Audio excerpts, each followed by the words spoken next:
बयानात हैं और जो सूरत हाल है इस वक्त, अमलन जंग छिड़ गई है। आज की सबसे बड़ी खबर यह है कि पहलगाम हमले के 2 आतंकियों का घर उड़ा दिया गया है। अगर हिट बैक करना है, रिटेलिएट करना है, तो हमें वहां करना है जहां पे सबसे ज्यादा तकलीफ हो, सबसे ज्यादा दर्द हो और सबसे ज्यादा ब्लीडिंग हो। पहलगाम हमले के बाद एक्शन बड़ा हो रहा है। बांदीपुरा में आतंकी अल्ताफ लाली ढेर। भारत ने उन लोगों के जो कि पहलगाम के अंदर दहशतगर्दी के एक्ट में इन्वॉल्व थे, भारत ने उनके घर डिमोलिश कर दिए हैं। यह ये कंप्लीट जो जिहादी टेररिस्ट फैक्ट्री है, ये पूरी की पूरी पाकिस्तान आर्मी और आईएसआई चला रही है। इंडिया ने एक नई मेथोडोलॉजी जो है वो अडॉप्ट की है। जब हिंदू अस्त्र और शस्त्र के साथ जागते हैं तो फिर मुसलमान भागते हैं। हमारे लिए सबसे खतरनाक बात जिसका हम ढोल कल से बजाए चले जा रहे हैं वो है इंडस बेसिन ट्रीटी। नंबर 1 है सिंतास मायदा। अच्छा, ये बड़ी ये बहुत अहम चीज है। अब हम लड़ रहे थे 6 नहरें बनानी है, हाँ जी, उन्होंने कहा उतना ही पानी बांध, उधर भी बात ठीक। लेकिन उस संदेश का गलत फायदा उठा करके पाकिस्तान लगातार इन्फिल्ट्रेशन कर रहा है टेररिस्ट की। मेरे हिसाब से सीजफायर जो है ये इंडिया के हक में नहीं है। ऊपर से आपको पता है कि इंडिया के army chief general Upendra Dwivedi जो हैं वो कश्मीर के अंदर हैं और सुनने में ये आ रहा है कि वो ऑपरेशंस की निगरानी कर रहे हैं। तो भी कोई अटैक सूरत होगी वो होगी डिस्प्यूटेड टेरिटरी के ऊपर, ठीक है, वो है गिलगित बल्तिस्तान। हम उसको सेलेक्ट करेंगे किस समय किस स्थान पर इतना ज्यादा स्ट्रांग होगा कि पाकिस्तान को समझ नहीं आएगी कि उसको क्या हिट किया। ये कंप्लीट जो जिहादी टेररिस्ट फैक्ट्री है, ये पूरी की पूरी पाकिस्तान आर्मी और आईएसआई चला रही है। नवाज शरीफ को तो पता भी नहीं था जब कारगिल में इंट्रूजन कर दी थी परवेज मुशर्रफ ने। ये तो उस देश की हालत है। तो इसलिए अगर हिट बैक करना है, रिटेलिएट करना है, तो हमें वहां करना है जहां पे सबसे ज्यादा तकलीफ हो, सबसे ज्यादा दर्द हो और सबसे ज्यादा ब्लीडिंग हो, और वो है पाकिस्तान आर्मी। पाकिस्तान आर्मी के इंस्टॉलेशन, पाकिस्तान आर्मी का नेटवर्क, पाकिस्तान आर्मी का जो जिहादी नेटवर्क है, उसके ऊपर अटैक करना है। बाकी अगर पेड़ की पंखुड़ियां काटो या छोटी मोटी ब्रांच काटो, टहनियां काटो, उससे पेड़ को कोई फर्क नहीं पड़ेगा, बाहर आएगी, फिर से फलेगा वो। अगर पेड़ की जड़ में जाकर के आप उसको काटोगे तब जाके पेड़ वो गिरेगा, अपने आप सूख के अपने वजन से गिरेगा या आंधी की तेज से गिरेगा।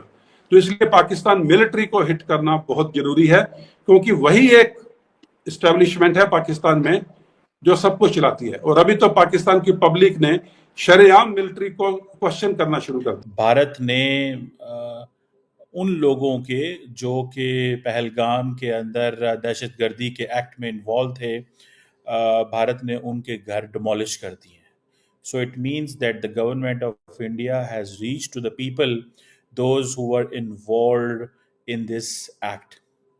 ये 2 लोकल जिन्हें आदिल ठोकर और आसिफ शेख के नाम से जाना जाता है, ये कहते हैं जी कि ये 2 लोकल दहशतगर्द थे और ये पहलगाम अटैक में इन्वॉल्व थे और इन्होंने डिमोलिश किया है इनके घरों को डिमोलिश कर दिया गया, डिस्ट्रॉय कर दिया गया है। और जम्मू एंड कश्मीर अनंतनाग डिस्ट्रिक्ट से इनका ताल्लुक था, जिस तरह मैंने बताया आदिल ठोकर, और ये कहा जाता है कि इन्होंने इम्पॉर्टेंट रोल प्ले किया।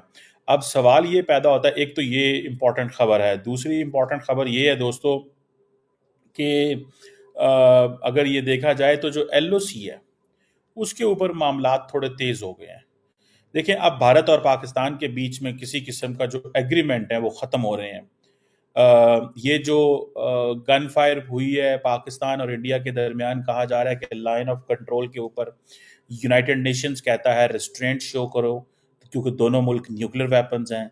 इंडियंस कहते हैं, जो इंडियन मीडिया है वो कहता है कि भाई आप क्यों हमें कह रहे हैं रिस्ट्रेंट शो करें, हम ये करेंगे। जो इंडियन बहुत सारे जो हम देखते हैं अकाउंट्स जो हैं, जो कि जर्नलिस्ट हैं, और वो ये कह रहे हैं। और दूसरा, अब आपको पता है ये जो वाक़या हुआ है, इसके बाद घर जलाना, उन घरों को ऐलान करना, और पाकिस्तान जो है उसने ऑलरेडी कह दिया हुआ है कि we are all set for an all out war. हम ऑल आउट वॉर की तरफ जा सकते हैं। पाकिस्तान कह रहा है ऑल आउट वॉर की तरफ जा सकते हैं।